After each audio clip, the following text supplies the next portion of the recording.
Peut-on mourir pour une paire de jumelles, une radio portative et pour moins de 50 $? S'il ne s'agissait pas d'une affaire d'homicide, la question pourrait prêter à sourire. Appâtés par le gain, certains criminels n'accordent aucune valeur à la vie. En 1959, ce n'est pas une, mais 4 personnes qui vont perdre la vie pour ce butin ridicule.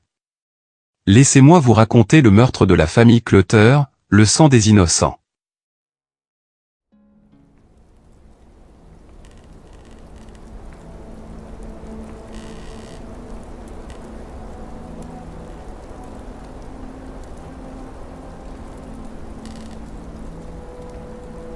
Le 15 novembre 1959, la paisible ville de Holcomb dans le Kansas fut bouleversée par la nouvelle du meurtre brutal et insensé de la famille Clutter. Ce crime odieux et l'enquête qui a suivi, la capture, le procès et l'exécution des 2 tueurs, ont inspiré Truman Capote pour son chef-d'œuvre révolutionnaire intitulé « De sang-froid ». Captivant les lecteurs dès sa publication en 1966, le livre est devenu une sensation instantanée, et reste considéré comme l'une des plus grandes œuvres de la littérature policière. Quelle était la véritable histoire derrière le célèbre livre de Truman Capote, et qu'est-ce qui dans cette affaire particulière, l'a tant captivé? Herbert Clutter possédait une ferme à Holcomb dans le Kansas, et sa famille était connue pour sa prospérité, son intégrité et sa générosité, au sein de la communauté locale comptant moins de 300 personnes. Les 2 filles aînées de Herbert, Ivana et Beverly, avaient quitté le domicile familial et commencé leur vie d'adulte. Ses 2 plus jeunes enfants, Nancy, 16 ans, et Kenyon, 15 ans, fréquentaient tous 2 le lycée. Sa femme Bonnie souffrait apparemment d'une dépression postnatale et de problèmes physiques. Cela ne l'empêchait cependant pas d'être heureuse et de jouer un rôle actif dans la communauté locale. Elle fréquentait également le club de jardinage. Afin de bien comprendre les événements de cet horrible drame, il est utile de présenter les protagonistes de cette affaire. Herbert Clutter est né le 24 mai 1911. Il était diplômé de l'Université d'État du Kansas. Membre de longue date et collecteur de fonds actif de l'église méthodiste de Garden City, il avait également été agent de vulgarisation du comté, président de la conférence des organisations agricoles du Kansas, et membre du Federal Farm Credit Board. Herbert Clutter était bien connu et respecté dans sa communauté de Holcomb. Ses 4 enfants, 3 filles et un garçon, étaient également très appréciés de tous. Les filles aînées, Ivana et Beverly, avaient quitté la maison contrairement à Nancy et Kenyon. Après des débuts modestes, Herbert avait créé River Valley Farm, une entreprise agricole saine et prospère. Il s'était spécialisé dans la culture du blé, et possédait également un verger d'arbres fruitiers. Il employait jusqu'à 18 ouvriers agricoles, et ses employés le considéraient comme un excellent patron, équitable et généreux. Ironie du sort, le succès et la bonne réputation d'Herbert Clutter et le fait qu'il semblait brasser beaucoup d'argent, l'ont finalement conduit vers un destin tragique. Herbert Clutter était âgé de 48 ans au moment de son meurtre. Bonnie Mae Fox Clutter, son épouse, est née le 7 janvier 1914. Elle était membre du club de jardinage local, mais souffrait de dépression clinique et de problèmes physiques depuis la naissance de ses enfants, bien que certains membres de sa famille ont démenti ces affirmations. Mère au foyer aimante et attentionnée, elle a donné une excellente éducation à ses 4 enfants. Quand elle a été froidement abattue, elle n'avait que 45 ans. Leur fille Nancy est née le 2 janvier 1943. De l'avis général, elle était appréciée et respectée par tous au sein de la communauté. Elle adorait cuisiner et n'hésitait pas à aider les jeunes enfants qui éprouvaient quelques difficultés dans la vie. Elle faisait également de longues balades avec Beb, son cheval. Nancy était très jolie, cheveux bruns bouclés aux pointes, yeux pétillants, et un large sourire qui éclairait son visage. Elle avait un rire facile et il n'y avait pas une once de méchanceté en elle. Très croyante, elle allait à l'église tous les dimanches. On pouvait affirmer avec certitude que Nancy était l'amie de tout le monde. Elle n'avait que 16 ans lorsqu'elle a été assassinée. Kenyon, leur fils, est né le 28 août 1944. Il était le seul fils de Herbert et Bonnie. On ne sait que peu de choses sur son enfance. Comme sa sœur, il se rendait tous les dimanches à l'église. Toujours scolarisé, il n'hésitait pas à donner un coup de main pour les travaux domestiques. Il n'avait que 15 ans quand on l'a tué.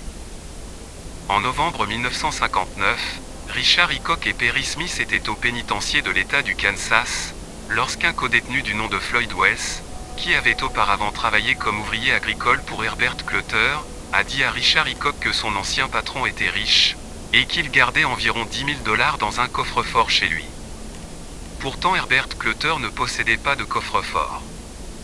Il était de notoriété publique qu'il préférait effectuer ses transactions par chèque, et qu'il transportait rarement de l'argent liquide, ni ne gardait des sommes importantes chez lui.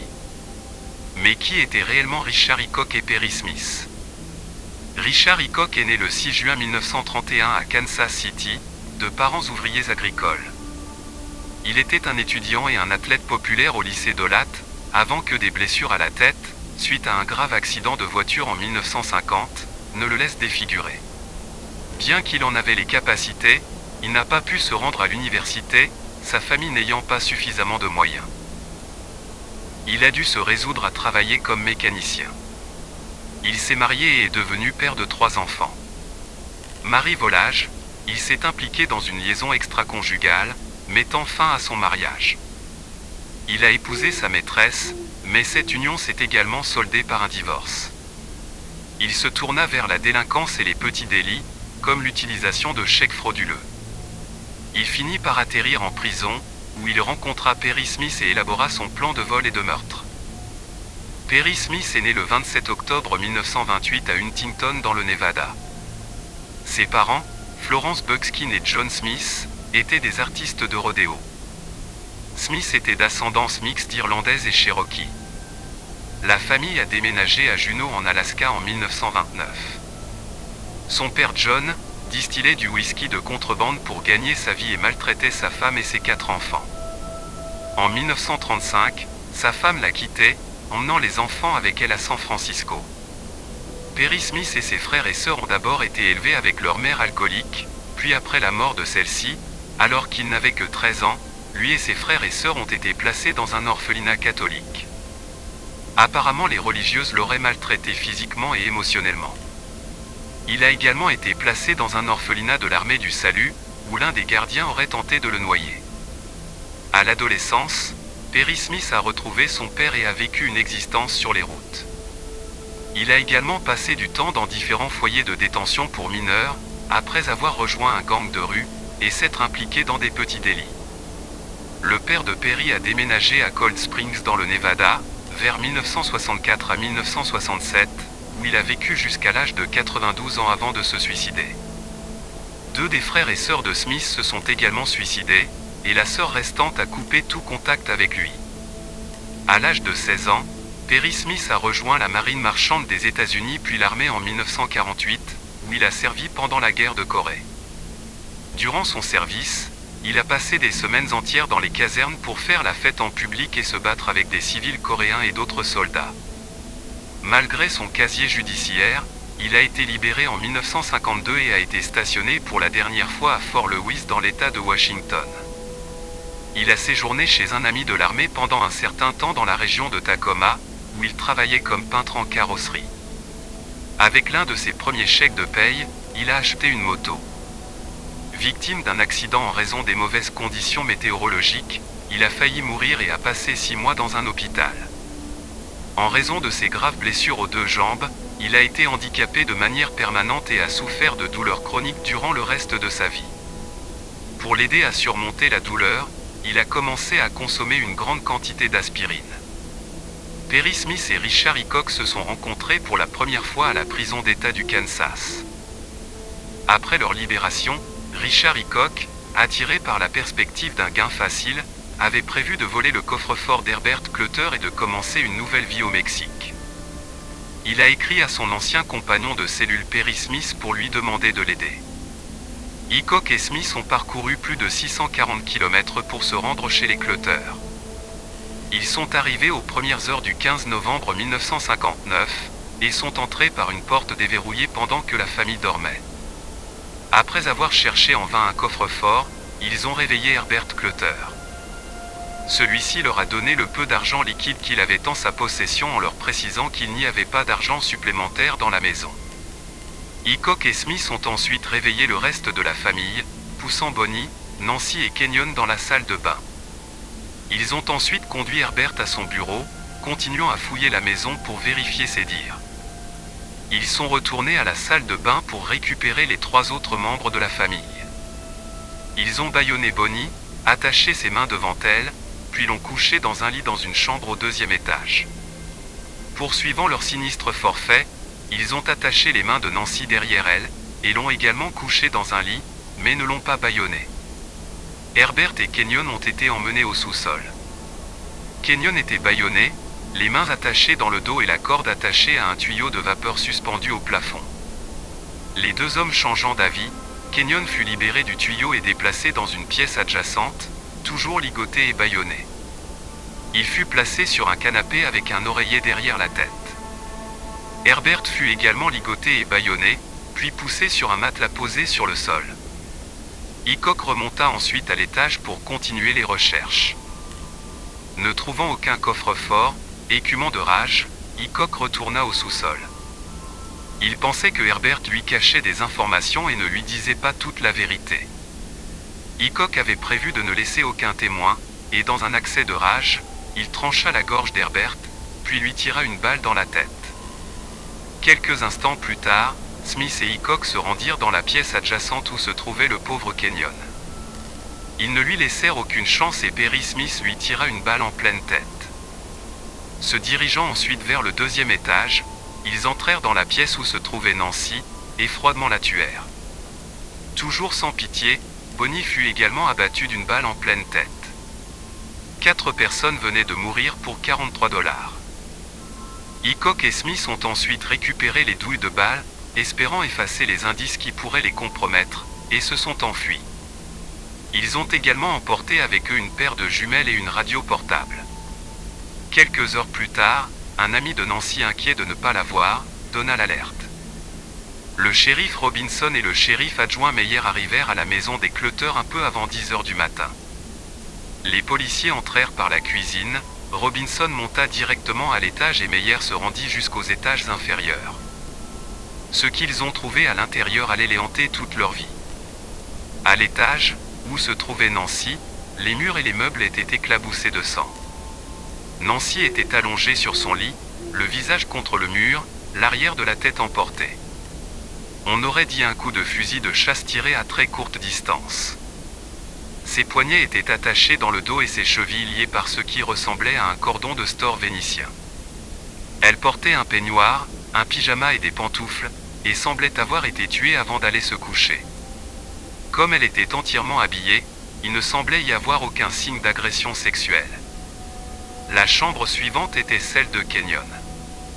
Elle était vide et en ordre, mais il n'y avait aucun signe du garçon, seulement ses lunettes posées sur les couvertures, qui étaient froissées et à moitié tirées comme s'il avait dormi dans le lit au moins une partie de la nuit. Au bout du couloir, Robinson pénétra dans la dernière chambre de l'étage supérieur. Sur le lit en face de la porte, se trouvait le corps de Bonnie Clutter. Sa chemise de nuit blanche était maculée de sang. Elle aussi avait été attachée, mais différemment. Ses mains étaient ligotées devant elle de sorte qu'elle avait l'air de prier. La corde autour de ses poignets descendait jusqu'à ses chevilles qui étaient liées ensemble, puis descendait jusqu'au bas du lit, où elle était attachée. Elle avait reçu une balle dans la tête à bout portant. Ses yeux étaient grands ouverts, comme si elle regardait toujours le tueur. Pendant ce temps, le shérif adjoint avait découvert les corps de Kenyon et de Herbert dans le sous-sol. Kenyon, en jean bleu et t-shirt, avait été attaché de la même manière que sa mère, son corps allongé sur le canapé. Lui aussi avait été abattu d'une balle dans la tête.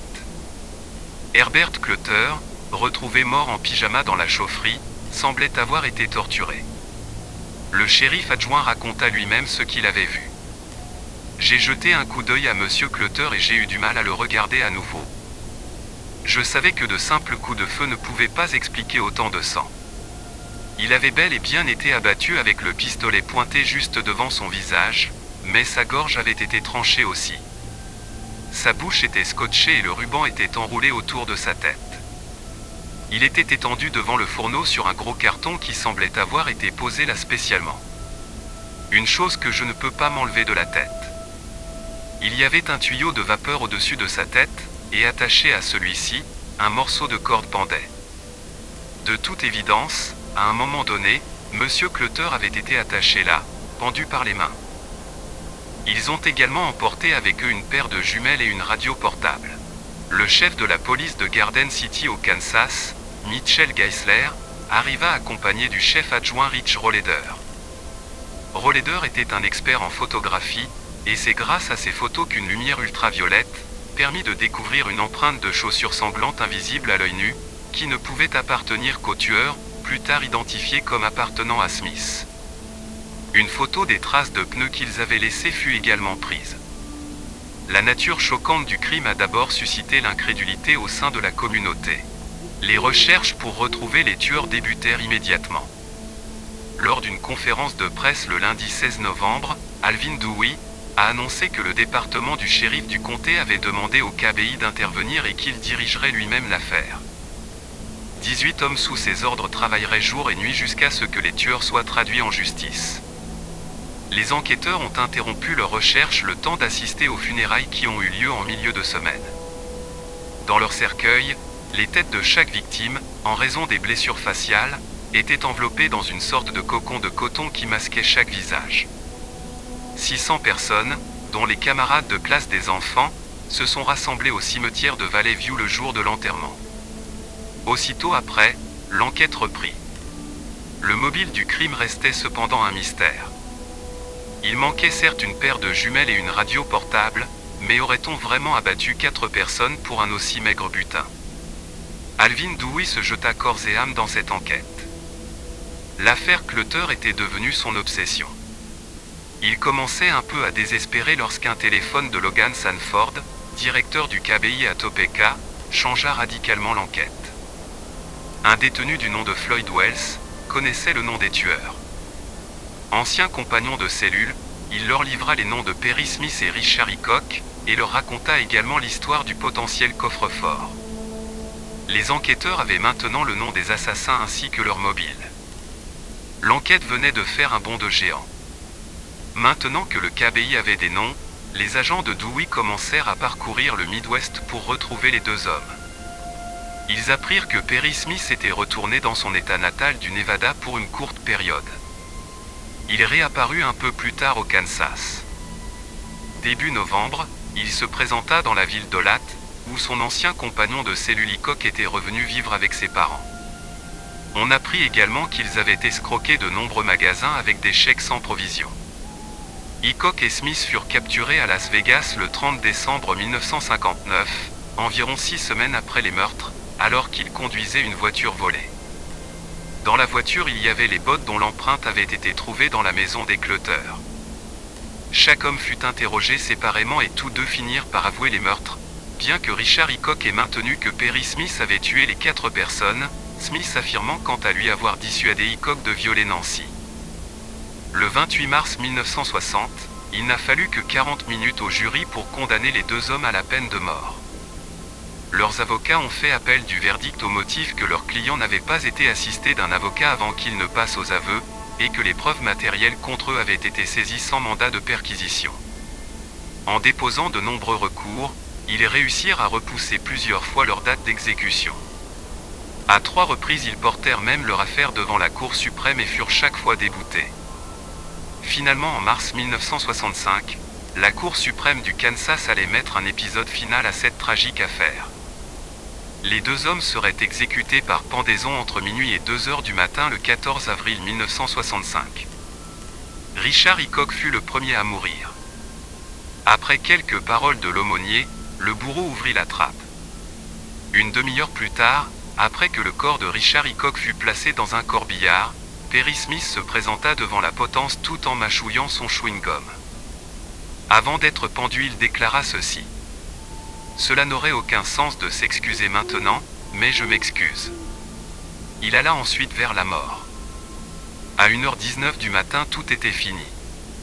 Une semaine plus tard, Alvin Dewey se rendit au cimetière où reposait toute la famille Clutter. Tous les quatre étaient enterrés côte à côte sous une pierre tombale sculptée. Il leur murmura qu'il lui manquait, et qu'il avait fait tout ce qu'il pouvait pour leur honneur. Il avait son chapeau à la main et une larme coulait sur sa joue. Pendant un instant, il crut sentir une main toucher son épaule.